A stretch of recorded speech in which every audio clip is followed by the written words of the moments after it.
And we are live, guys. Thanks a lot for joining us on the Westerosi Ninja channel. And I'm Milt, your host, and we will be doing a Clash of Characters featuring death battles. Sort of like what we did yesterday. We're testing out a new format. Looks good. So we're ready to rock. And this afternoon, I'm joined by a very special guest, the name of Jon Greenhands. Tell everybody what's up, Johnny. Not to be confused with green lungs, with what some person is saying. It's Jon Greenhands, which is I don't know, it's just like a cowboy name for an Irish dude, so I'm just running with that. Or if I want to go Game of Thrones, I'll say it's because my hands are so green from crushing leprechauns, aka any member of House Reed that's under 4 foot. Awesome to be here, Milty, and finally do one of these with you. And Stannis Baratheon wins with a magic wand, for the record. Salute, y'all. It's a wand made of holly with a phoenix feather core, right?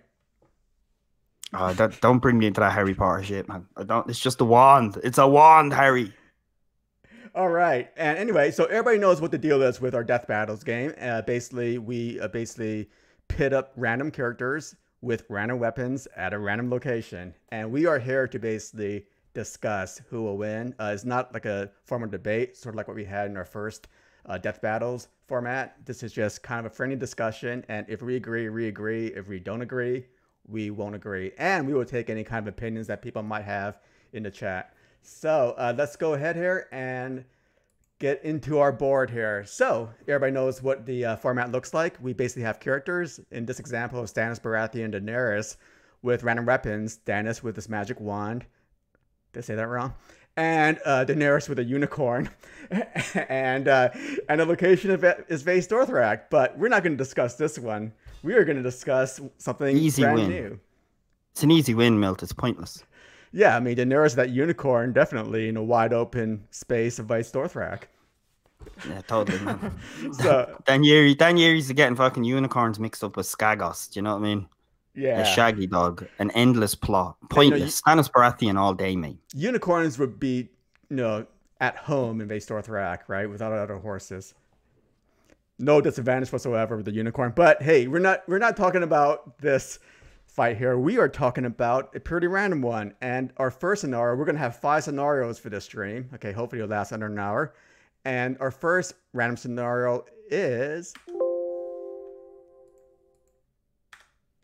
Okay, we got Theon Greyjoy with a wooden stake against Viserys Targaryen with a Braavosi rapier. Okay, in Highgarden. All right, John. I do not like this location. Who wins this match? I have bad memories with this location. Just saying, fuck Highgarden. It's Ari Theon Greyjoy with a wooden stake. A Braavosi rapier. The series. It's kind of like, who's the bigger bitch? I'm gonna have to go with Theon Greyjoy because at least he was trained under Ned Stark to some degree and around the Starks compared to Viserys. You know what I mean? Who likes Capricorns? So get the fuck out of here, Viserys. Theon Greyjoy for me so far. All right, Theon for Johnny. Now for me, it's sort of like this. Okay, so let's break down the location. Okay, we're in Highgarden. It's a castle. So, it's advantageous if you're in a castle to have a melee weapon, right? Or like a smaller range weapon. You can't have a freaking mammoth or war elephant in a castle. Okay, it'd be a completely that weapon would be completely nullified in a small. There's no mammoths in this mill. Yeah, stop using mammoths. There's no mammoths. Okay. No mammoths. Or war elephant. No, I had to keep on saying war elephant because of that crazy thing that we had like a few months ago about the war elephant. Now, okay, so in terms of the weapon, okay, so now we have to look at the characters and weapons now. Okay, we got Theon Greyjoy. Okay, pre-reek or post-reek phase. He can still swing a wooden stake, right? It's not a heavy weapon. It's just a light wooden stake that you kill vampires with, right? I mean, it doesn't matter if you're missing a couple of fingers or missing a couple of toes and have no teeth, okay? You still can wield that weapon, okay? Now, Viserys Targaryen, okay, we're talking Daenerys' brother here. You're stalling because you got nothing. Okay, now, I think he's been trained, okay? I mean, he lived with Illyrio Mopatis, okay? He's a cheesemonger now, but he used to be the first Sword of Braavos, so he knows how to fight. And I'm sure when they were living with Illyrio, he was trained in the martial arts. Now, Viserys with that Braavosi rapier, that's a pretty awesome weapon, okay? I'm sure, think about it. Braavosi rapier, Ilario was the first sword of Braavos. Okay. He's very familiar with Braavosi weapons. And he was able to train Viserys Targaryen with the Braavosi weapon. No contest. Viserys Targaryen will, with the Braavosi rapier, will beat Theon Greyjoy, the wooden stake.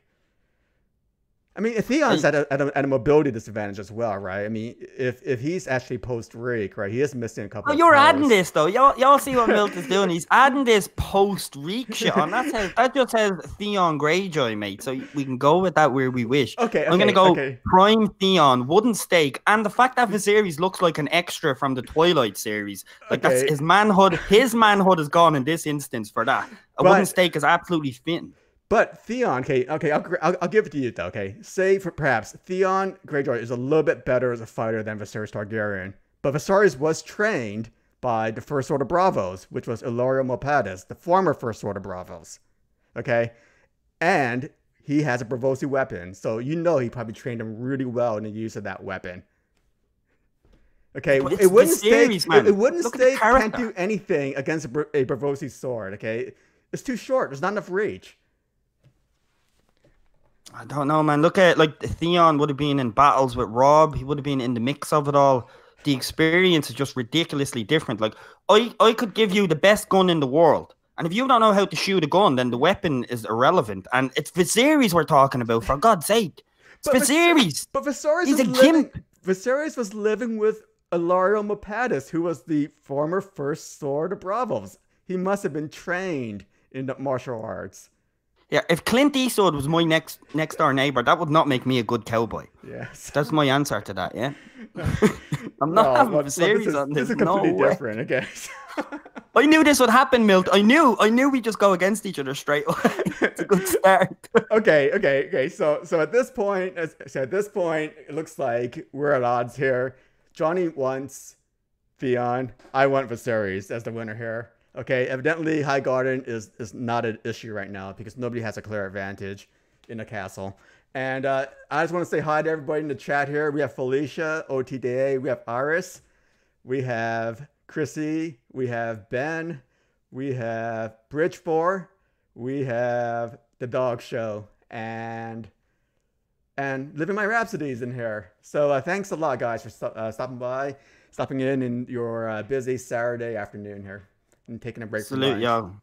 It's good to see y'all in here, man. Absolute salute. Cheers to Milty for having me on and let him absolutely destroy him in this debate. And hello, Edis. Yeah, and go Viserys Targaryen with that Braavosi sword and trained by the former First Lord of Braavos. No way. And so here's our next scenario. Number 2 out of 5. All right, we have a good one here. We got Daenerys Targaryen with Longclaw against Lyanna Mormont with a Scorpion Ballista. And they're in Flea Bottom. But how do you wager this fight? Because you and Dog had a similar thing with Bronn and the Scorpion. So it's kind of like, where is the Scorpion placed? Because it's a stationary weapon. It depends on the location. How is it placed? I was making the point that at least in Greywater Watch, it's a very swampy terrain. A Scorpion Ballista would be too heavy to move in a swampy terrain. So that's a good point. And Flea Bottom's a crowded area, isn't it? Like very small spaces. Yeah. Sadly, I'd have to say Danny Targaryen wins this one. Hope you heard. I fucking hate Danny. Sorry, man, but she takes it. Longclaw, like she has a sword against a Scorpion. She's got longer reach. She's an idiot, but that's not a part of the argument. I'd have to go with Danny, me. Yeah, and I mean, I agree with you, Johnny, because Flea Bottom is a very crowded area in the street, so it's very hard to move, and aim that Scorpion Ballista around. Like Scorpion Ballistas are really most useful in a wide open space or like on top of a tower in a fortress or whatever. So yeah, and also I just don't know Lyanna Mormont's even strong enough to basically crank that Scorpion Ballista, back and then fire it. I mean, she's like what, 9 years old? I mean, Bronn can do it, but he's a full-grown man. Remember, we're talking about Lyanna Mormont here, right? 9-year-old kid. It's impossible. I mean, even if Dany wasn't trained in sword fighting, just the fact that she can just basically just hold a sword and basically stab, basically run up to Lyanna and stab her, by the time Lyanna was able to actually crank up, Scorpion Ballista and fire it, I mean, it's. I don't think Lyanna Mormont's going to have that time to do that. So Daenerys can easily just run up to her and basically stab her through the heart with Longclaw. I agree. How I've deducted this in my mind is if this was in reality, Lyanna Mormont's a child. She's going to football practice, except like there's nobody else in the car. She's just in the back seat. That's the ballista. She can't do shit with it. And Dany has a screwdriver in a packed road. She just has to come up through the traffic, and she has a screwdriver, and Lyanna's smaller, so she just the same with a sword. It's game over. Yeah, exactly. No, I mean, if Lyanna Mormont probably had like a dagger or something like that, yeah, it would be more of a fair fight. But I mean, a 9-year-old girl basically trying to get on top of a Scorpion Ballista and crank that weapon to fire it would just take too much time. I don't think physically that'd be very hard for her to do, unless she has the traits of a bear and has super strength or something like that. Oh, but Eris says in the chat there as well, like, would Dany kill a child? Well, if somebody's trying to kill her, I think Dany would kill a child. If that child's trying to kill her. I mean, she has a sense of self-preservation, right? Yeah, once it's for her goals. Yeah, I'd say Dany would kill her, no bother, to be honest. I think she'd kill her, not a bother to her. All right, hey, so guys, we actually agree on this. We're both going with Daenerys Targaryen with Longclaw. Don't get used to this. Yeah, I mean, it's the logical argument. It's the logical win here. So our third scenario is, we got Doran Martell with a falcon against Karl Tanner with Heartsbane at the Isle of Faces. You want to go first on this one, Milty? I already know who wins this. Dude, this is obvious, okay? Doran Martell is in a wheelchair, okay? And he has no warging ability whatsoever. He's not from the north, okay? He's a southern Dornish prince. Okay, if he had warging ability, then I would give the falcon a fighting chance, but he doesn't have that, okay? And Isle Faces, okay, it's it's a wide open space, okay, just some weirwood trees around. But again, neither of these two guys are from the north, okay, so they can't use the power of the weirwoods around it to actually help them at an advantage. Now, in terms of, so basically the location doesn't really matter here. It's not a fight. Now we're just talking about sheer fighting ability and weaponry. Karl Tanner, right? You know how good he is with twin daggers. The legend from Gin Alley. Okay, he's probably a little bit worse with the sword, but I'm sure he can swing a great sword. Okay, I mean, he is trained in the Night's Watch as well, and they train with swords, right? So, so you have a Night's Watchman in his prime against a dude in a wheelchair. Okay, that's 1 point against. That's 1 point for Karl Tanner. Now you have a falcon. Okay, he's probably not trained, or he's probably not warged by anybody, against a Valyrian steel greatsword. It's easy. I mean, Karl Tanner with the Valyrian steel greatsword would just rush into Doran Martell and basically cut his head off before the falcon can actually do anything. Karl Tanner for the win. The legend from Gin Alley.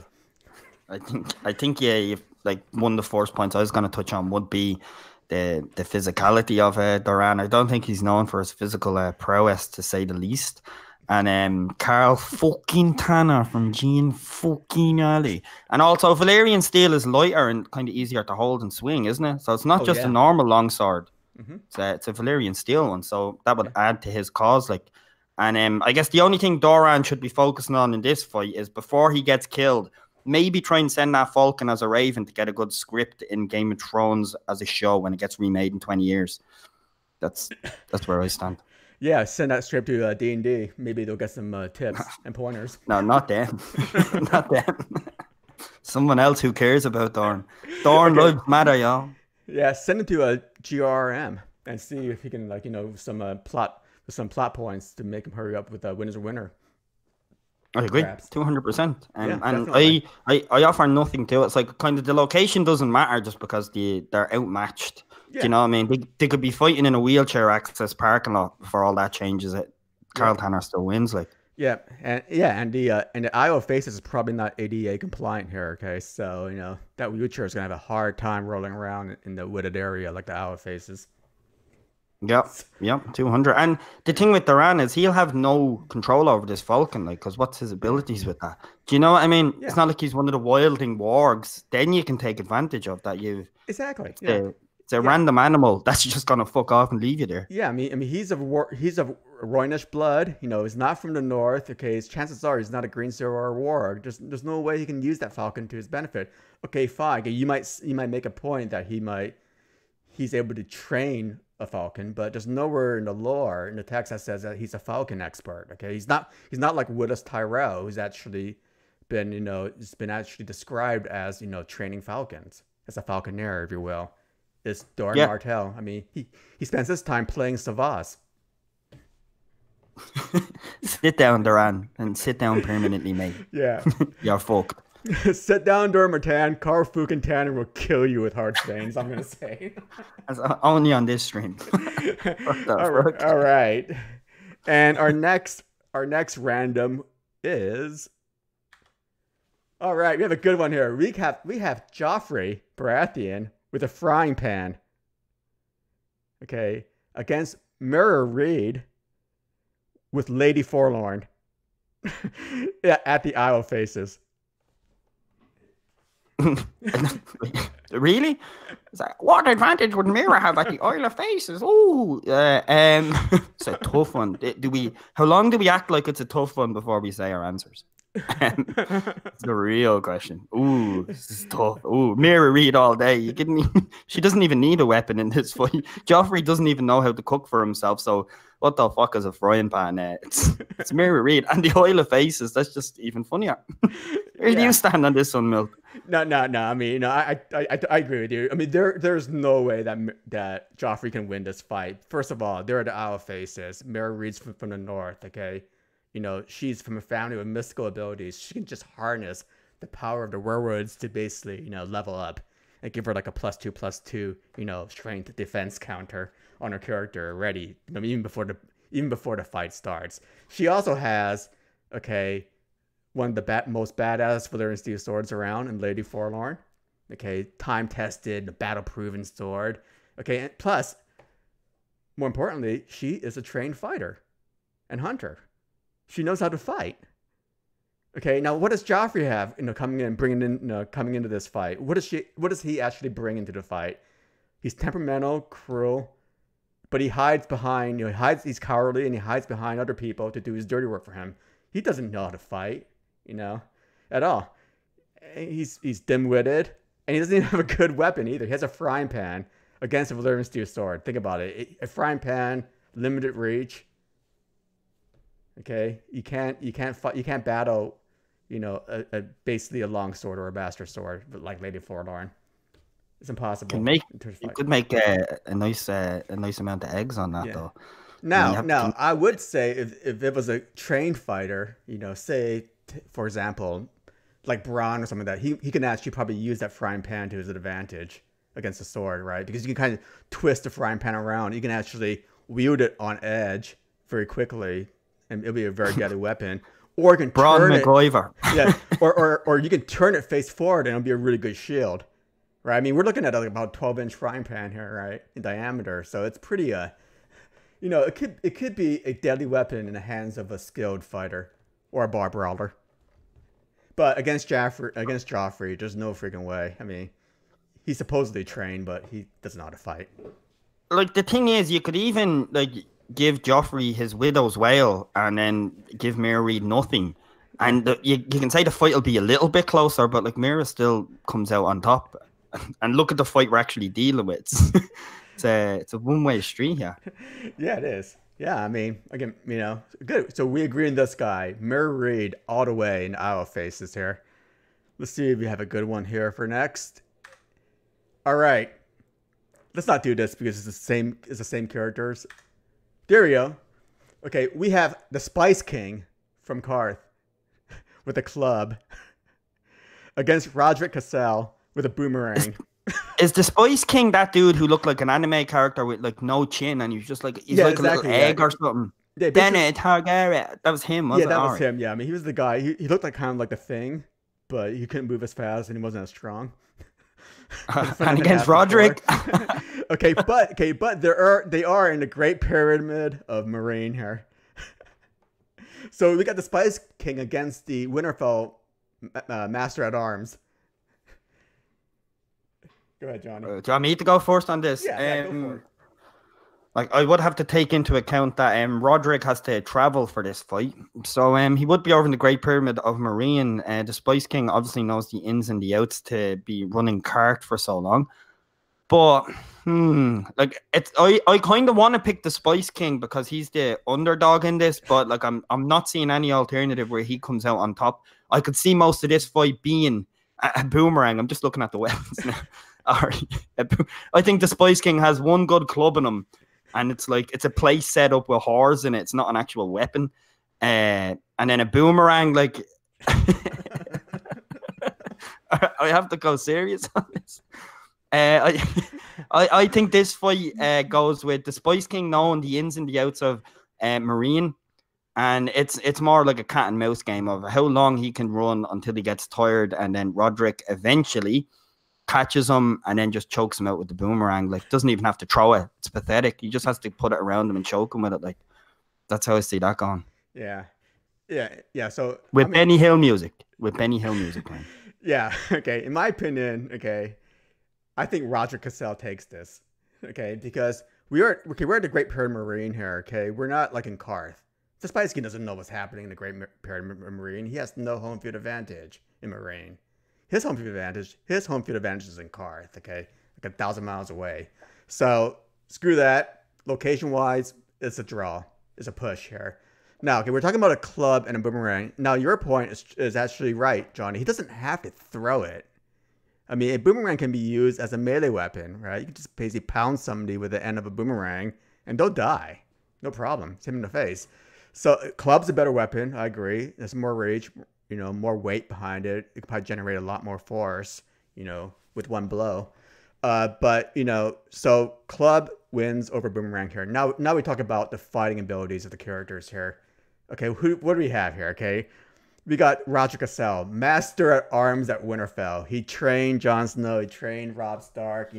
He was a good enough fighter that Ned Stark made him the Master of Arms. Okay, remember, a Master at Arms doesn't mean that they only teach them ranged and like sword fighting, knife fighting. They also teach them hand-to-hand combat here as well. Milt, just for 1 second on your point, Bridge makes a great point here. He says, Milt's going to say that the Spice King has talked to Illyrio, who was a first sword of the Spicer. Must have been awesome. So you better not go that route, you prick. Well, I mean, Spice King could just made a financial transaction with, Illyrio. It didn't necessarily have to be, fighting abilities or train each other out of You're fight. Fucking going that route, you prick. I mean, they're both really rich people, so I can see them talking to each other about financial transactions. You got Lara would trade on a bunch of cheese for a bunch of spices, right? No, that's what I'm gonna say. I mean, it doesn't have to be about fighting. Anyway, so we have a Master at Arms here who knows how to fight. Hand-to-hand, as well as sword fighting, as well as ranged weapons, okay? And I bet that a boomerang in the hands of a Master at Arms, any Master at Arms, would be pretty deadly weapon. Okay, Spice King, what does he do? He doesn't know how to fight. I mean, the guy's a blob, right? That's all he is. He's a slow-moving, obese blob, okay, who's basically rested on his laurels for the past 20 years, collecting his money. And all he has are bodyguards to fight for him. He's not the kind of guy that will actually fight for himself. Okay, so basically what you have is that you have some guy on Wall Street with a club, okay, he basically doesn't know how to fight, against a Master at Arms of a great house with a boomerang. Remember, he doesn't have to throw the boomerang, he can just use it as a hand weapon here. It's no contest. The Master at Arms is gonna win this fight. Rodrick Cassel. I'm 200%, man, 200%. And also just because the way you were talking about the Spice King, I think maybe there's a plot hole in the show, like the way the Warlock sliced his neck. It's like the motherfucker doesn't even have a neck. It's like how did that even happen? Like, so you just made me think. Unlucky Spice King, you just got seasoned. Yeah, take some of that cheese and have a bit of my whiskers, Spice King, from Rodrick Cassel here. I'm trying so hard not to sing a Spice Girl song as all this is going on. If you want to be my Spice King, I failed. I've obviously failed in this task. Yeah, sorry, Spice King, you lose. Okay, let's go to the next one. Actually, we have time to do like 10 of these things. So, yeah, man, keep it on. Keep on going. Oops, I didn't want to do that one. Oops, there it is. Okay, we have Thoros of Myr with a corkscrew against Rhaegar Targaryen with a garden hose, and they're in Sunspear. All right. You want me to go lead first? us in, Milt? Yeah, Milt. Ladies first, or you know what I mean? American Asians first, as you say. Now, I understand everybody. Okay, I understand. Everybody loves Thoros of Myr, right? He's a great fighter. You know, he won the tourney of the hand at King's Landing. You know, when Ned came over. You know, in the melee. We all know he's a great fighter here. Okay, but Rhaegar isn't a chump either. Okay. He's right. I mean, sure, he had certain affections for a teenage girl, but before that, he was trained by the best soldiers and masters at arms, you know, of the Targaryen household out at King's Landing, and he was considered to be a pretty damn good warrior. Okay, sword fighter.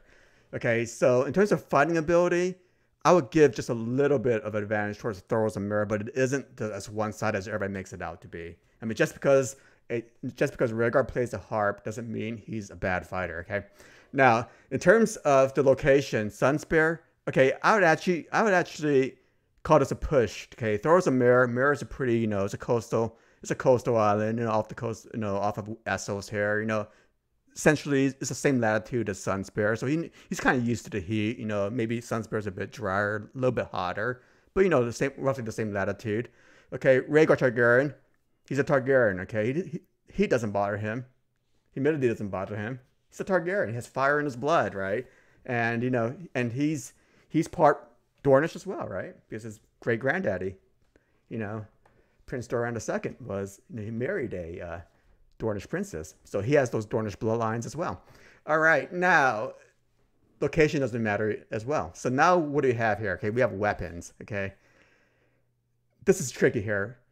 A corkscrew, okay, it's about 4 inches long, okay, made for opening wine corks, right?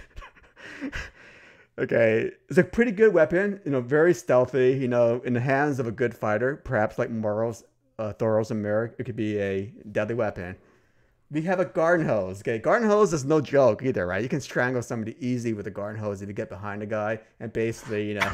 Did you just say a garden hose is no joke? It's no joke. Okay, I've been hit by a garden hose. When I was a kid. Okay, let me tell you a story. Okay, when we were kids, okay, we used to basically whip each other with these garden hoses. Okay, they freaking hurt. Okay. Okay, if you get smacked on with a garden hose, especially a dried up one. They hurt. Okay, and a non-dried up one, okay, they're very flexible. So you can just get behind a guy and basically strangle a person, basically, you know, like a mobster, like an Italian mobster will. Okay, so you know, this is a really close fight, guys, because I can see Thoros shrugging off Rhaegar. Okay, man, but you know, I don't know. I really. I have to go with Thoros of Myr here, okay? Because I think Thoros of Myr is probably a better hand-to-hand fighter.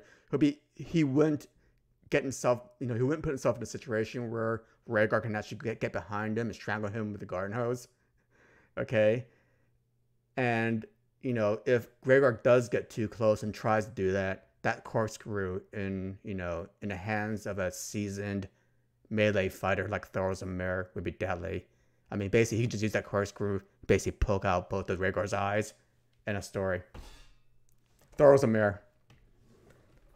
All right, Milt, with a solid argument and some childhood trauma as well. I like the detail that went into that story. Can I just say, the weapon of choice against me as a child was a sweeping brush, and it was me mother, and that's how I learned how to Irish dance, to avoid that motherfucker. Yeah. The weapon, not the mother. But for real is I'd have to say the only time I could associate Rhaegar and Garden Hose is if he married Lyanna up in the Reach. Garden Hose, swag. I had to. Sorry, I had to. Shy. But Thoros and Meera, when it comes to experience, he's got a hell of a lot more of that. Rhaegar, like if we're going by who was around him, obviously Rhaegar probably beat most people, but that is not the argument. Yeah. The argument here is who wins in a one-on-one, and it's in Sunspear, as you said. The two of them kind of cancel each other out to a degree. Yeah.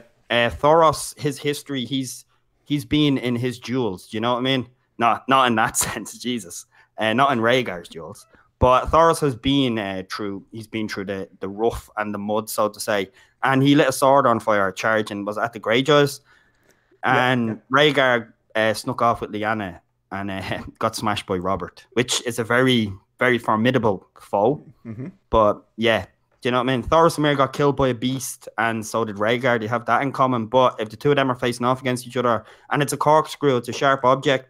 You know what I mean? It's a garden hose, not a penis. So Rhaegar doesn't stand a chance. He doesn't know how to use it. Yeah, that's my opinion. And Thoros and Meera comes up. Rhaegar tries to sprinkle the grass, realizes there's no grass in Sunspear, and Thoros and Meera just comes up behind him and corkscrews him in the back of the neck. Yeah, and I think Iris makes a really good point here. I mean, Thoros and Meera with a corkscrew, he's used to corkscrews. He knows how to handle a corkscrew with all that wine he drinks. Right, so he's probably be really proficient in how to manipulate a corkscrew to his advantage, and basically use it as a weapon. Are you saying Rhaegar flips that? No, Thoros. Oh, sorry. It's all the Rhaegar love in your chat distracts me there. It's it's first of all, I have to look at the weapon and you look at the weapon and then you look at the character and then you have your answer. It's like, I don't know. As I say, I see Rhaegar and Hose and there's a different way to fuck someone up. Thoros, it's an easy one. Rhaegar has a better hairline. You know what I mean? Thoros looks like the races have gone over his head. But yeah, Thoros and Meera smashes it. I mean, Sunspear doesn't make a fucking difference. You know what I mean? My uncle, one of my uncle lives down in Meath in Ireland. That doesn't mean, because my uncle lives in Meath in Ireland, I know fucking everything about Meath. No, I don't. So Rhaegar's fucked. So who do you think has a better man bun, Thoros or Jon? Ooh, I'd say that's a good question, but it's random as fuck. I don't know. I'd have to go. The gel that Jon Snow uses probably more. Because that thing stays in place, you know, even when he comes out of water and shit, that bun is still in place. Do you know what I mean? So I'd have to give it to Jon.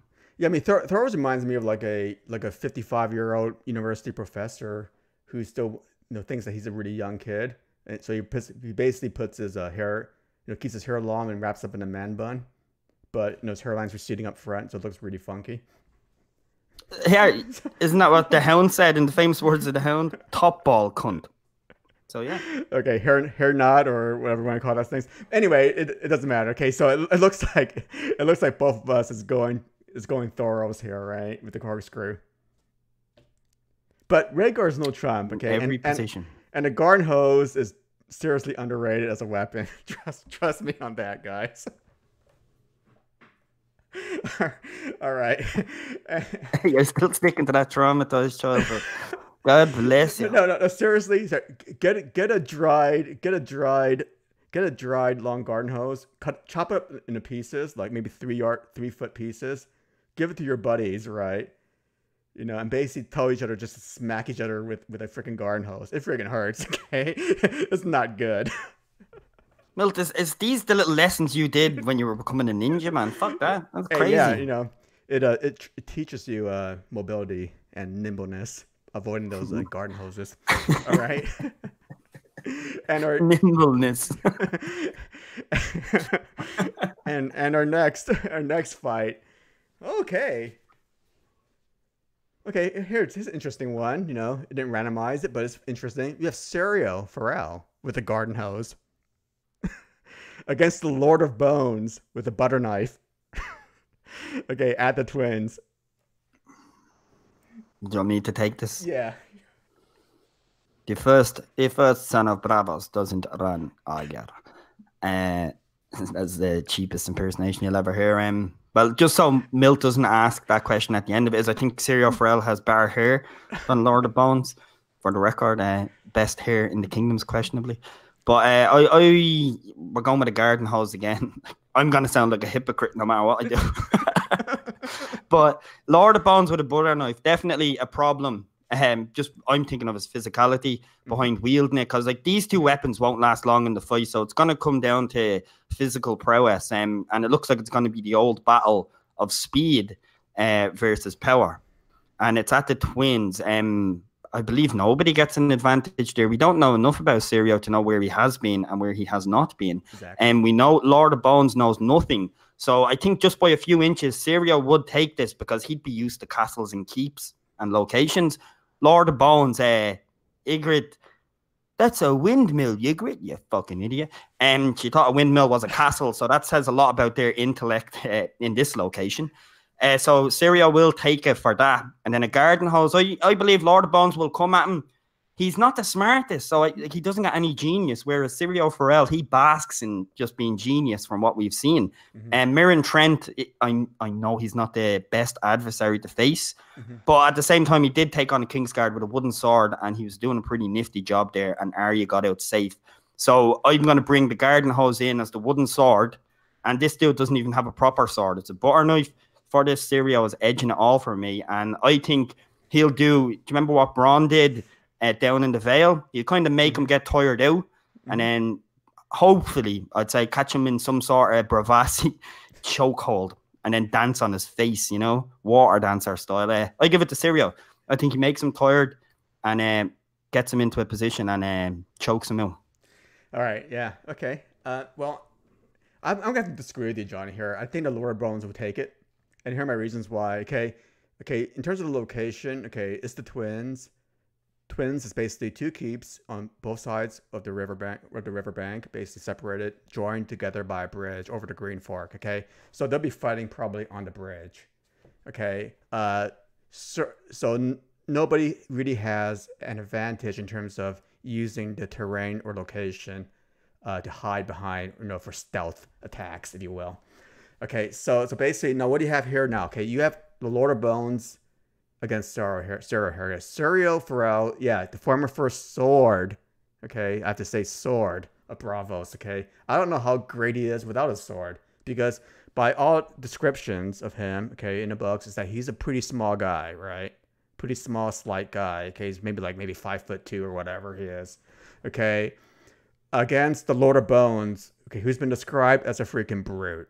Okay, we didn't see the Lord of Bones actually fight in the books because that was actually Mance Rayder glamored as Rattleshirt / Lord of Bones. But in all intents and purposes, though, he was respected as a fighter and as a brute. Okay, amongst the wildlings, right? He's a captain, right? You gotta be able to fight, to be a captain of a wildling group here. So, and he's also much bigger than Syrio Forel here. Okay, so now it boils down to weapons here. Now, if Syrio Forel had a sword or a knife, okay, or any kind of melee weapon, he'd be a lot more dangerous. But all he has is a garden hose here, right? So in order to kill the garden hose, either you whip him, okay, the garden hose, or you basically try to get behind him and strangle a person. Lord of Bones is big, right? So I'm not sure if Syrio would be able to get behind him. Okay, jump on top of him behind, jump on top of the Lord of Bones and basically try to strangle him with the garden hose. I don't think he has enough leverage, being such a small guy, to do that. Okay, or enough power, if you will, to basically strangle the Lord of Bones. Lord of Bones can basically just shrug him off like a gnat because he's so huge. And with that butter knife, say what about butter knives, okay? They have a dull edge. We all know that. They're made for spreading butter on bread. They're made for all sorts of stuff, but they have a dull edge, right? You can't really slash, but they do have a point, okay? It's a curved point, but still a point. You can easily stab somebody with a butter knife, and that's where I think the Lord of Bones can take it, because I think Syrio Forel would try to get up close because he can't get after the Lord of Bones range, using that butter hose, using that garden hose, from 10 feet away or 8 feet away. He has to get up close to kill him. So by that time, when he gets up close to kill him, Lord of Bones, just by the nature of his sheer brutality, physicality, and sheer size, I think we can just swat him, basically grab a hold of him like the Mountain did with Oberyn, and basically stab him through the guts with that butter knife. I'm thinking Lord of Bones can take this guy. There's a part in my mind about Milt is giving us the definition of a butter knife, and then in the same sentence he pointed out a curved point while explaining a butter knife. Just can we touch upon that? Yeah. I mean, a butter knife is a solid weapon. It could be constrained. I mean, people don't think of a butter knife as being a weapon, but it could be a very solid weapon, especially in the hands of a skilled fighter. Okay, like seriously saying this statement. Butter knife is a serious weapon, guys. Yeah. Yeah, and the thing about Serial, I mean, Serial needs to get up close, right, to basically kill the Lord of Bones with a garden hose. I don't know. I'm sticking to the point I made in the chat about you there, Milt. It's like, I think you're a Tyrell, man, because you're always at the fucking reach, man. It's shocking. It's like, if I can interject more for Serial here, sure, I completely respect where you're coming from, first and foremost. But like I didn't even use the garden hose for Serial to show how boss he was. It's like, if we use that and catch him in the stretch, like, we can't just wrap him up and choke him the fuck out. Mm-hmm. Do you know what I mean? Like, I agree with Bones and his prowess, and it was a great point you made about that was Mance glamoured. Like, that did have to be said. So I say, well said there. It's kind of like you compliment your enemy before you take their head off. So respect. And sure. It's Serial. He's a water dancer, Milty. Yeah. Are you kidding me, man? That means his maneuvering is it's a different league, mate. The Lord of Bones, you have to think, what would he be used to fighting up there? Probably bigger animals than usual. So prehistoric type creatures to us, bigger in size, maybe. And is he famed for killing any like men from the Night's Watch that's notable? Well, I mean, no, but in order to raise up in the ranks of in a wildling culture to be a captain, right, underneath Mance Rayder, you gotta have killed your fair share of men in one-on-one battles. I mean, that's just the way wildling culture is. I agree. Yeah, like he's no pushover. Like I won't say that he is no pushover. Yeah, but then you'd have to go to Serial. Do you know what I mean? And his skill set as well. I just think it's the old debate of you know what I mean? What was it? Speed? No, well, not speed versus accuracy, because the Lord of Bones lacks in the two of them. I'll just say power versus speed. Yeah, and I think obviously the endurance that the Lord of Bones would have, he'd have a lot of endurance. I'm sure, he could take a lot of licks before he gets dropped. But I believe Serial, like, to be as speedy and pacey as he has, I believe his fitness and stamina would be. Now, this is just I'm theorizing. I'm not saying factually that it'd be next level as well. So I believe he'd tire him out. And the dude, he's fighting a fucking mongoose on steroids like a snake, jumping around. And he's like, what the fuck? And the Lord of Bones ain't known for being like smart. Even as a wildling commander, I don't think that gives you an IQ. No offense. I'm an ex-wildling, so no offense to my kind. But yeah, so I believe when it comes to it, it'll come down to speed, power. I think they'll match each other out. But I think speed will edge it, and then it'll come to the IQ of the fighter. And I think that's where Serial then comes into it, and then that's when he starts turning the fight his way and wraps him up in some position and chokes him out one way or another. Yeah, I mean, I think I just have to disagree with that, because I think the weapon that Serial has is basically to his disadvantage. Again, no, if Serial Farrell had a sword or had a like a standard melee weapon, like even a dagger, a club, or spear, I mean, I think there'd be no contest. But in order to kill with a garden hose, again, you got to get up close, and getting up close to a big brute like the Lord of Bones, I mean, that's suicide. I mean, he's gonna have to find a way to basically, use that garden hose to his advantage, to trip him up or do something with it. But and who knows how great Serial Farrell is with a weapon other than a sword, right? He was the first sword of Braavos. He doesn't say he was the best fighter of Braavos with all sorts of weapons. I mean, Braavosi water dancing is basically a dueling type of fighting style with swords. Okay, it's not, you're not using any other kinds of weapons around. Okay, and also we are at the twins here, probably in a bridge. Okay, very narrow. Okay, semi-narrow. Not a lot of space for Serial Farrell to maneuver around. Okay. Well, that's where Serial comes to, for me, like it comes to the fighting IQ of, I think Serial, like he it's like, do you ever see Floyd Mayweather fight? He he studies a fighter when they're fighting them, and then they'll do well in the early rounds, but come the later rounds, like Floyd dictates where and what they do. I believe Syrio would be of that caliber in this world, and I believe he'd be able to, wherever in the castle on the bridge, like, we don't know exactly where, but I believe Syrio could get him wherever he wants, in the sense of when the fight goes on, if Syrio needs him in an open room, he'll direct the fight to him, because I think Lord of Bones is going to just keep rushing him. I don't think Syrio's going to go to him. It's going to be the old case of the Matador and the Bull. Okay. Do you know what I mean? And I think in this case, the Matador wins. All right, cool. Well, I think we've talked about this enough, and I think we disagree on this, but I think both of us have very valid reasons to basically justify our own picks. And my points are better. It's okay. And yeah, I mean, Johnny's correct. It is the Matador versus the Bull, but you know, on a bridge with a garden hose, I think the Matador is at a distinct disadvantage. So our next scenario, I knew you'd fucking segue out like that. That's what I was being. Our next scenario will be okay. Huh. We have Meera Reed again here, okay, with a cane against Dolorous Edd with a shotgun. And they're at the arbor. Milty, that's my dude, man. Dolorous Edd. I know I started the last one. You can start the next two. Okay. Well, it's a shotgun. There ain't no armor stopping a shotgun bullet, as I heard in a previous chat. Yeah. Shout out to Dog and Milt and Mary as well. Is first of all, Dolorous Edd, man. I bet Dolorous Edd is disappointed, going, I wish you had this weapon, because I don't want to live anymore. And then he just tosses the shotgun to fucking Mirror. Plot twist, motherfucker. Yeah, I'm sorry, guys, but this is not even a contest. You know, I mean, it's over. Disregard the arbor, okay, location. It doesn't really matter here. It's freaking a nice watchman with a freaking shotgun against a teenage girl with a cane. Okay, a shot. You can't avoid a shotgun. Okay, blast.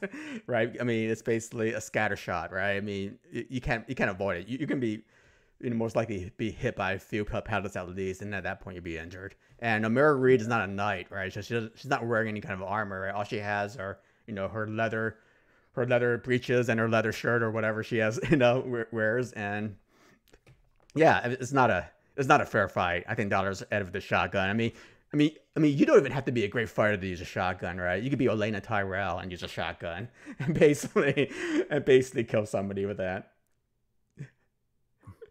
A flower with shotgun powder. Yeah.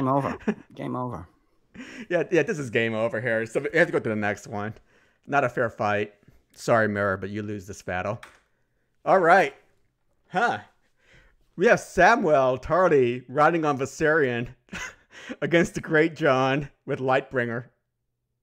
At Castle Black. Oh, shit. At Castle Black. Okay. Milk this. Go for a home. Take it away. I like this one. Johnny. No. Ladies first, my friend. I took the Ed one. I said I did the last one first. So go ahead, do it. Sure. All right. I think I did Syrio first, you rat bastard. No, but I did the Meera one. I did Dolorous Edd first. No, I did. I begged you. I said, can I take this one? Milty Dolorous Edd is my dude. All right. All right. Show me your guts. See, Milt is asking me to go first, y'all. So when I go first, like, Johnny, that's some really good points there, Johnny. But I disagree. So now I'm going to pick the opposite that you pick. Okay, you know what I mean? Okay, I know your shit. Okay, fine, Johnny. I'll go first, okay? And I'll just beat you down with the logic here. Okay? This is going to be a tough fight here. But I'm going to have to go with the Greatjon, okay? With Lightbringer, okay? For a couple of reasons here, okay? Firstly, they're at Castle Black. A lot of places to hide, okay, from Viserion. Okay, it's not like, a wide open field like the Field of Fire, right? Where, he's a sitting duck. Okay, so there's stone to protect, the Greatjon here. Okay, also, secondly, Samwell Tarly doesn't have a drop or an inkling of Targaryen blood in him, right? So he's not used to riding dragons. He wouldn't know how to even control a dragon. Okay, you got to be of Targaryen heritage to be able to ride and control a dragon properly. Okay, unless you're the Night King, in the show, and then you turn a dragon into a zombie dragon, whatever. Okay, then he's under your control at that point anyway. Samwell doesn't have these Targaryen bloodlines. Okay. Milky, just as you're making your point though, is it, because they're saying in the chat there as well, is it like zombie dragon or dragon? Dragon. What type of dragon? Okay. Yeah. There's actually a weapon called zombie dragon in here. So anyway, yes, Samuel wouldn't be able to control this thing. He wouldn't even know how to control this thing.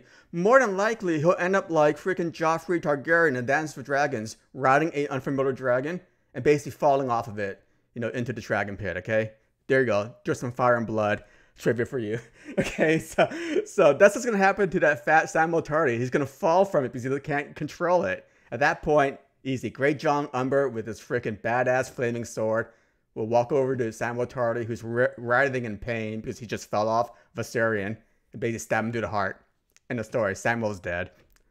Samuel can't control it, guys. He can't control the weapons. If it was a Targaryen, okay, I would give him a fighting chance, But this freaking Sam Tarly, okay, and he's not smart enough to be able to control a creature like a dragon. No matter how many books he reads. Interesting. See, the part I'd have trouble with specifying how this fight is like, is Samuel riding like Viserion, or is the two of them, they appear on the opposite end of Castle Black, and then Viserion is flying around, but because he's sided with Sam, like he will not attack Sam, which means Jon, like Greatjon, is he's open for business there. Like, how does this work? Is he automatically put on the dragon? Okay. At the start of this fight, like. Okay, I'd be honest with you. I never thought about that in this game here. So I would say to my advantage, he's trying to ride the dragon. I like how you worded that. Well, to my advantage, I like the honesty. Well, I guess we know what angle I'm taking. But anyway, thanks for asking, though, Johnny. Dick. Shout out to Sam's brother. Is okay on that basis? I guess I found a hole to argue with John for the laugh. Is I'm gonna have to go with Samuel enters Castle Black, and Viserion's flying around as he is aided on his side. It's kind of like a video game, the two of them are the blue color, so friendly fire is on. It's off, not on. Jesus, it's off. No friendly fire. So that would mean well, the fight is if Greatjon gets to Sam before Viserion even notices he's there, it's game over, because it's just Jon and Sam. It's whoever survives between them. So the question is, can Jon avoid the dragon's sight to get to Sam? And we're in Castle Black, so Sam has a complete advantage here. Do you know what I mean? I know that Milt is going to say, yeah, but Greatjon Umber knew somebody who knew somebody in Castle Black, so he knows Castle Black now because he knew that person from. No, the fuck out of here. No. I mean, riding a dragon, well, when you're above Castle Black, will negate any advantages you have of basically knowing the ins and outs of Castle Black, okay? Because, Castle Black no longer plays in your favor if you're riding a dragon, okay? Whereas the other person... That's in your argument, though. I'm not putting Sam on the dragon. Okay. Continue, Johnny. So you can come up with something to go against me? No problem. No. The way I'm angling this fight is... And I respect the points that you made. Even if they were wrong, they were fucking adorable as fuck. I love you, Milty. The Sam enters at one. The way I'm seeing the battle play out is Sam enters on the left side of Castle Black, Greatjon on the right. Now I'm gonna leave Viserion flying about above because I don't think Sam has no dragon skill, so I have to play it to Sam's advantage here. So Sam is just gonna hide, like get in and out and hide, and Sam is really good at that. So I'd favor towards that. And we're talking about Greatjon. Do you remember? This is Greatjon, who would not march behind other motherfuckers in the vanguard. So I don't think Jon has the wits about him. He's probably going to be a motherfucker and like, you're a bitch, Sam. And then he'll just go to Viserion, let's go, motherfucker. And then he gets fried. Like, again, I'd have to go to fighting IQ because I think Greatjon relies on his strength far too much. Shout out to the Red Wedding and Small John. Small John is a G in the books, by the way, y'all. He's not a prick. He's not a prick. Okay. And like, isn't the Greatjon still alive in the book? So yeah, he is. Yeah, he's a prisoner of the twins still. Still a prisoner. Yeah, Okay. So Well, I can't call him too stupid because he's blackfished his storyline, so to speak. But I would I'm just doing this to go against you, Mill. To be honest with you, like if you go with Dragon Riding, I think your points stand much better, and I'd go with that. Well, but if you go with the other angle of dragons in the sky and they're just on the same team, I could see Sam hiding about, and Greatjon would eventually put himself in the open and go, "Fuck it, I'll take on the dragon because you're a bitch," and then you get roasted. Maybe Sam will hide in that storeroom where he found Janice Slint, right, peeing in his pants. And anyway, but I forgot to mention one other thing. Greatjon has Lightbringer, right? The mythical sword of Azor Ahai. Who knows what Lightbringer can do to a dragon? I mean, for all you know, the dragon may be hypnotized by that flaming magic mythical sword. You know what? I didn't even play. It does have Lightbringer. Like, do we know the ins and outs of Valyrian steel to a dragon skin? Like, you know what I mean? Like, how does that shit work? You know, to me, Valyrian steel would probably penetrate dragon skin. I mean, like if Jaime's spear, right? If you can throw a spear or a scorpion ballista can penetrate dragon skin, Valyrian steel is probably stronger than the steel that they make a scorpion ballista spear out of. You know. It would just penetrate just as well. Yeah. I'd still pay to see that 10-second scene of Greatjon whipping out that Valyrian steel sword, and then just, you know, like the way Gren was fighting the giant, the way he's saying the Night's Watch shit. Like, I could see Greatjon of Viserion, but he gets roasted like he does because Viserion's just going to hail fire from above. They're nukes. Do you know what I mean? But I would bring that. If I was going for Greatjon, I would do that too. You know, I would do what you're doing as well. So I understand. All right, guys. I think this will be our last one, right? We're hitting an hour now, so I think we've done 10. So this is it.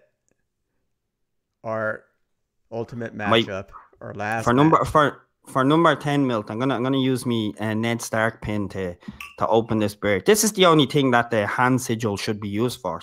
It's just for opening beers, man. Poorly opening beer. Bet you it won't fucking work now. That I need. Oh, there we go. Yeah, it works, motherfuckers. Cheers to Ned Stark. Yeah, let me. Sorry, Milt, for this last round of digging me. Let me get. I have some sellotape here. Why do I have sellotape? It's a theory. Let me just. This is how we really put the pins on in the north. You sellotape them on. There, let's go. My left nipple is ready for this shit. All right, and it wasn't even put on by Daenerys Targaryen. Yeah, so, thank God. There's a reason for that, you troll. And we have... All right. We have Cersei Lannister with the cat's paw blade against Mord, the jailer, with a screwdriver. And they're in Molestown. Oh, shit. Oh, shit. I mean, I think it's obvious who's going to win here. I think it's obvious. I'm having trouble with this, and I'm going to go for it, man. I'm having a bit of trouble. Because Mord is a simpleton. It's like he has the strength, but he's fucking simple. Yeah, but they're in Molestown in his element. I mean, right? I mean, he's in a drunken bar. Yeah, sorry. Yeah. I was just looking at the two of them, yeah. Like, I think we should have a better finale, actually. Yeah, for that, sorry. Yeah, I didn't even look at that. It's obviously Cersei doesn't know to use a dagger in a fight. I mean, she wanted to be a warrior, but she was never actually trained in using a dagger. She wouldn't know what to do with it. In fact, it's more likely that she'll stab herself, with that sharp Valyrian blade, than she stabs somebody else with it. So, Mord, I mean, he's a simpleton. He's dim-witted. We all know that. But more than likely, he is a fighter, okay?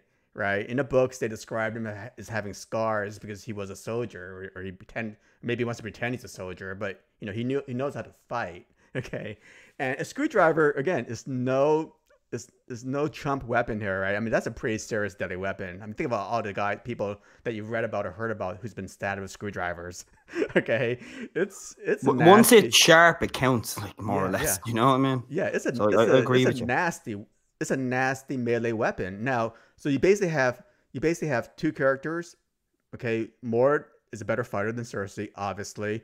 The weapons, they're both, small bladed weapons, if you will, right? One's more of a stabbing weapon. The other one's more of a slashing weapon, or it could be used as a stabbing weapon.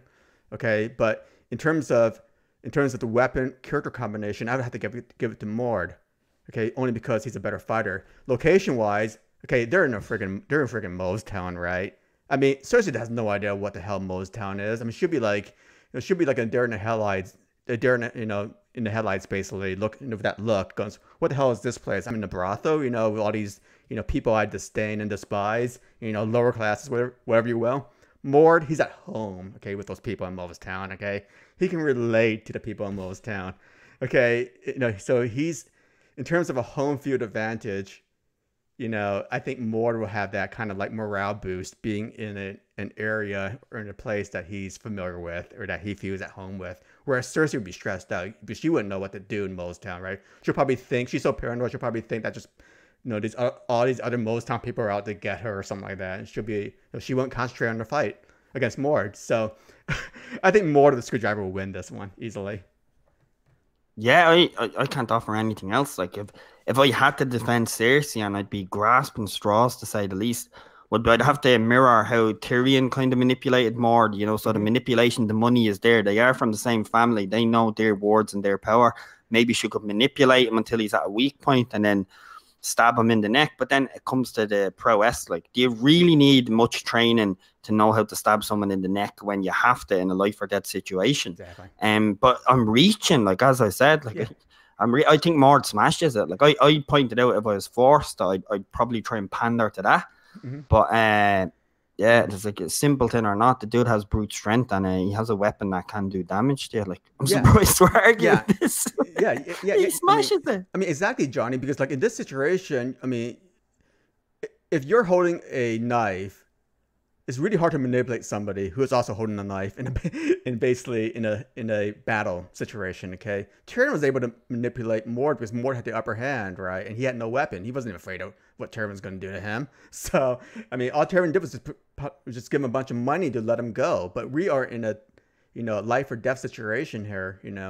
Between Cersei and Mord, it's really hard to use your womanly charms or your manipulation skills against somebody in this life to death situation. But you also have to take into account that Mord is a fucking simpleton. Yeah, okay. So does he really, like, can he really grasp life or death fight? Money, small man, give money, blonde tits, give money. Like I believe it can be easily manipulated. But at the same time, I'm going 200% Mord, man. Give us a better one to end on. This one's pathetic. I mean, perhaps Mord would be more easily manipulated because he sees a lot of the Town like prostitutes around, and he's thinking about using that money for other things. Okay, so okay, we're gonna do the last one. Okay, this wasn't good enough for Johnny. So our last. I want to argue with Milt on a good one. Our last match is. Okay, here we go. We have Oberyn Martell with the staff against Rhaegar Targaryen with a wrench at the Night Fort. Are you calling that a good one? Yeah. Okay, Oberyn Martell takes it. Next. Okay, here you go. Okay, and this is our last one. We have Janos Slynt. Janos Slynt with a trident. Okay, at the Fist of the First Men against the High Sparrow with a unicorn. Okay, who wins this? Go ahead. All right. Well, Janos Slynt, shout out to Aquaman. He used to run King's Landing being a guard. Little dope. I fucking really strongly dislike these characters evenly, for the record. The High Sparrow on a unicorn, I guess his god must be true to grant him that. And it's at the Fist of the First Men, so for me, that kind of location, the two of them have fucking no chance up there. Who do you pick? You pick Janos Slynt, who hides in a puddle of piss, but he's younger, so he'd have more physical prowess. Or you have the High Sparrow, who is frail. He's definitely he's much more with his wits than Janos is. This hurts. I never thought in my life I would say this sentence. I think Janos Slynt takes this one because the Fist of the First Men, it's going to be cold as shit up there. And I don't think the two of them handle well, but a really old person, that's what I'm going to have to go on. I think it's just because the High Sparrow's age. I'm going to have to edge to Janos because up in that cold weather, man, you're going to be far more brittle. So I don't think a unicorn can save him, sadly. You know what I mean? I think Janos just hides around. He has a trident, so if the unicorn runs at him, all he really has to do is hold that trident out with a firm grip and stand stuck in the ground. So it can't really trample him. He has a weapon to trump that. And then it'll come to the physical. And Janos is younger, so he takes it. Yeah, I mean, I have to disagree with you here. I think the High Sparrow. Shocker. I think the High Sparrow will win because I mean the High Sparrow's not the one doing the fighting. Okay, so all he needs to do is just stay warm and make sure that it doesn't like die of hypothermia here. Okay, I mean, so what we have here is basically the unicorn. I mean, can survive in this cold weather because Skagos is no joke either in terms of weather, right? I mean, it's way up there in the north as well, and unicorns can thrive there just as well as anybody else can. The unicorn is doing a lot of the work. It's used to the cold weather. It's a fight, Mill. It's not a nature documentary. It's a fight. No. We're getting to it. So in the Fist of the First Men, I think the unicorn has it because Janos definitely is not used to the cold weather, but he needs to exert energy to use that trident. Okay, and I'm not sure, as you pointed out yourself, right? He's a coward, right? He doesn't know how to fight. I mean, sure, he was the captain of the City Watch, but that was probably due to, money than anything else. I mean, it wasn't because of his fighting skills or anything like that. So, he wouldn't know the first thing about trying to, get the High Sparrow off the unicorn with a freaking trident. An unfamiliar weapon, right? That's only used by House Reed, in the neck, in the areas of the swamps in the neck. Right? I mean, if he had a spear... It's an interesting angle. I'm listening to you. Like, it's an interesting angle. Like, I don't disagree with what you're saying there. If you had a spear or a shotgun, right? Yeah, definitely Janos. But, he doesn't get his hands dirty here. I mean, he gets other people to kill babies for him. In the books, he does that. So I mean, I think I have to go with the High Sparrow because... And also, the High Sparrow is probably attuned... enough with the faith and, to basically be able to actually, goad the unicorn, make the unicorn calm, because that's what the High Sparrow does, right? He calms people. He uses the faith, to exude or exert this sort of like, people. Religious... People, not unicorns. Hey, unicorns, okay, unicorns. But, a bit of a change in the DNA the only thing he needs to do, all he needs to do is basically stroke the unicorn's mane, goes, you're a good unicorn, blah, blah, blah, and get the unicorn to do this work for him. So, and, he has that, the High Sparrow has the intangibles here, right? In terms of being able to maybe, control a unicorn via his, religious aura, if you will. Are you saying the High Sparrow will be able to control a unicorn? Yeah, because he's religious. Just so I can get that correctly. No. I'm not saying he's religious, but because of his aura, his peaceful aura. So, but anyway, nevertheless, if you just totally ignore it and say no, that argument's bullshit, Janos Slynt can't fight. That's the bottom line. Okay, we all know that, right? When he's fighting with an unfamiliar weapon, okay. He has to exert energy in an environment that he's not used to Fist of the First Men north of the wall. Okay? He's from the south, guys. High Sparrow, he's not doing any fighting. He's not exerting any energy. The unicorn is. And the unicorn is used to the cold. Because can the High Sparrow ride? Because then you can make the argument that the fucking unicorn just bucks him the fuck off at the start of the fight. Could. I mean, yeah, it's that same argument I'm using with Sam Tarley. It's horrible. It's like me and Milt in a death match with fucking plastic spoons, and who can use the spoon more? Like, they're both fucking pathetic characters. Okay, but the High Sparrow's he's half decent, but you know what I'm saying? They're pathetic to put in a fight. Yeah, this is awesome. I think, but like my dude Jan, I feel sick inside him. And I do not endorse killing babies for the record, y'all. Yeah, I do not endorse. I like how Milty just threw that in to remind me who I'm back in here. I appreciate that, but appreciate that. I'm Jon Greenhands, and I like to kill babies. I support Ed. And already, and Dog sent a link out to your channel. You're Jon Greenhands. Respect, Dog. Respect, brother. Respect. Shout out to Dog. And Dog, if you agree with me on this argument, double shout out. Just saying. I don't know. I'd have to go with Janos on the term of he has a trident. Like, this is an actual weapon you can use here. Yeah. I'd have to go with the. I don't believe. As you quote to quote Milt, your argument is bullshit on the fucking religious aura to control the unicorn. The fuck, this is Game of Thrones, man. This isn't Twilight. And oh no, my hand pin is falling. See, that's what happens when Daenerys doesn't pin that thing on you. Shut up. It means me heart is failing. Okay, but even if you go into the scenario where like your Samuel Bastarian scenario where the High Sparrow is just kind of standing around, but the unicorn's on the other side, right? Unicorn would still take Janos Slynt, even if he wasn't sitting on a unicorn. Yeah, but like, I can't believe I'm asked. If one of my friends fucking just texts me and says, "What are you up to, bro?" I'm just arguing about a unicorn, a religious dude, and a man that kills babies. You? What about you, bro? It's actually what I'm doing here. Is I can't believe it. All right, but let me try and bring some logic to it.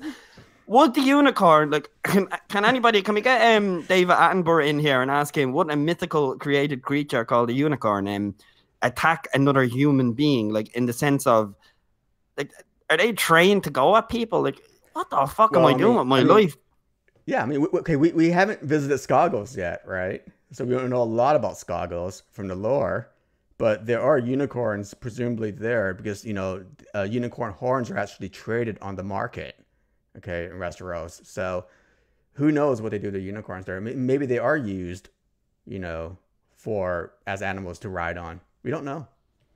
I'd say they would be, seeing as they were briefly mentioned them. So I'd say they would be. Yeah. If like with that as the case, if I was on your side of it, I would totally like just push that agenda completely. As in unicorn trained to ride, they exist. They would be used to ride. Why else would they be mentioned? There's a culture, a civilization, so they would be using the creatures of that land. I would pander to that they'd be trained in somewhat way to go at like other humans on command. So on that. But then I would have to say Janos Slynt does have a trident. So if the unicorn does do that, he is a fucking coward. I agree. On everything you said about Janos Slynt, I agree. I'm not... This is horrible. I mean, Janos Slynt would be more likely to pee in his pants looking at that unicorn than actually fight with the trident, okay? He'll probably drop that trident and start running away.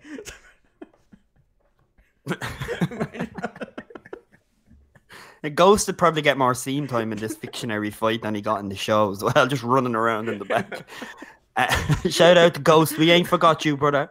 Shout out. I'm just a bit more biased to Grey Wind and Summer because we got pictures with them in reality. So no offense, Ghost, but fuck you. Plug in. For real though, I'm gonna stick with Janos Slynt. Pitches down, and you can be fearful as fuck. Cower behind a nice little rock at a curve. Just hold your trident down, shit your pants. I don't think the unicorn's gonna run at someone when you have spikes in their face, which would mean it's on the High Sparrow to get in past them. And they're both bitches when it comes to it. But because Janos Slynt is younger, that's where I believe if it came to the physical, because of age, I believe one way or another, it's who cries himself to sleep and dies in the snow first. And I would say the High Sparrow does because of his age. All right. And with that, and I think that the High Sparrow of the Unicorn will win. So, because he's doing less work. So that's the end, guys. Thanks a lot for coming out here. Johnny, thanks a lot for participating in this. You like it? Was it fun for you? Absolutely awesome, and it's like me cherry is popped on arguing with people and Game of Thrones. It's been now I'm only messing. I always argue with, with people about Game of Thrones. It's just another day, but being on and doing it this way, Milt, where it's I do love the death battles where we go against each other, but this is actually pretty cool as well. It's more kind of chilled, even though we didn't make it chilled. Yeah. Fucking fly ruining me outro, fucking prick. Sorry, there's a fly just flying in the middle there. Me pin. This is so unprofessional, man. And don't say Danny, you prick. But no, Milt, thank you for having me on. To everyone in the chat also as well. Salute to y'all. I was reading some of the comments, and obviously I want to listen to what Milt is saying as I am in this conversation with him. And some great points, Milt. Great debates on the ones we agreed on and didn't. It's awesome, and thank you for making this game so we could all participate in it. Yeah, anytime, Johnny, you're welcome to stop by here and basically do some more of this stuff, because this stuff is actually pretty freaking hilarious. And I hope the chat feels the same way. Anyway, I want to shout out to people in the chat here. If I don't call your name, it's not because it's intentional. It's because I can't scroll up that far up the chat. Dog show. Can I just say, Milt runs the risk of calling every name because if you forget one, that one you forgot will think you're a prick. No pressure, Milt. Go. Yeah. So anyway, Bridge 4. We got a dog show. We got some dork named Jon Greenhands. Living, My Rhapsody, OTDA, Iris, Curry, McDonald, blah, blah, blah, blah. Didn't miss anybody. Felicia was in here. Sly the Tank Benjamin was in here. Peter Griffin. I think. I'm sure there was a lot more people. Chrissy Volstone showed up here. JD the Dragon. And that's about as far as I can go up. So if I didn't call you or shout you out, I'm sorry, but Rick. I'm limited by the chat box. So, but I'm sure there's other people who are just who are just too scared to actually say anything in the chat watching this because this is such a popular channel with my 102 subscribers. Anyway, yeah, that's 102 more than 0, my friend. Johnny, so any last words? Where can we find you, and what are you up to with all these different channels and names that you have? I like how you added that in at the end. Now I have to explain myself. On me season, I'll put it swiftly, on me season 8 trailer reaction on me normal channel. I do explain is because I'm currently writing my book, so it takes so much time and energy to do that, and my channel has become a mess of. Sometimes it'll be weird PS4 games, sometimes it'll be weird streams. It's all weird. I guess that concept rings true. Or sometimes I'll be reacting to something, talking about something crazy, or making weird videos like, is the Night's Watch racist? And political correctness and me don't get along at all. No, but it could be sexist. Next. Yeah. Don't indulge.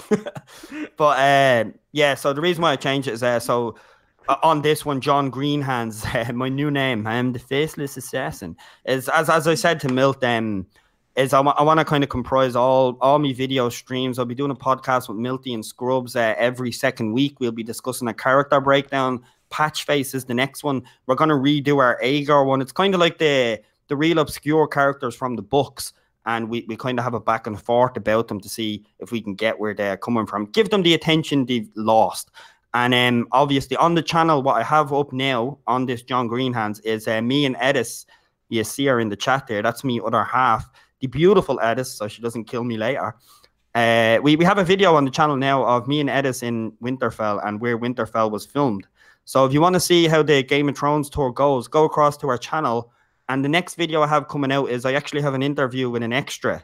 He was our tour guide up there, and I have an interview with him talking about how he feels, how the seasons went, and some comparisons to the books. And obviously a humble bow to Milty. Cheers for having me on. And if you want to see some mad Game of Thrones content, go across to my channel. I've said my name 10 times now. Don't make me repeat myself. One love, Milty. Yeah, thanks a lot again for coming out, Johnny. And just to basically say what I'm up to these days. Tomorrow at 7 p.m. Central Standard Time. No, actually 6:30. Actually 6:30 or 7. I forgot what time it is. I think it's gonna be at 7 p.m. because of football. On the Dog Show channel, Dog and I will be doing our weekly top 5 installment, and the theme for tomorrow will be our top 5 favorite all-time Star Wars characters. Jabba the Hutt, number 1, and Rev in, motherfucker. Every Friday, you can also find us at the Citadel Trivia. Remember that I'm part of that thing. I'll be on maybe in a couple weeks to do another Jeopardy live stream. But my colleagues, hosts around would do things when I'm not around there. So next week it'll be BBM, Mary and Sword doing Game of Thrones season 6, I believe, in the tiles format. And lastly, I noticed I didn't mention Sword in the Darkness for being here, so there's your mention, Sword in the Darkness. So I guess that's it, guys. Thanks a lot for coming out again. Really appreciate it. It's a busy day, so appreciate that y'all coming out here, spending your hard-earned time, your valuable time watching us argue about random battle scenarios. And I will see you all later. Bye. Valar Morghulis.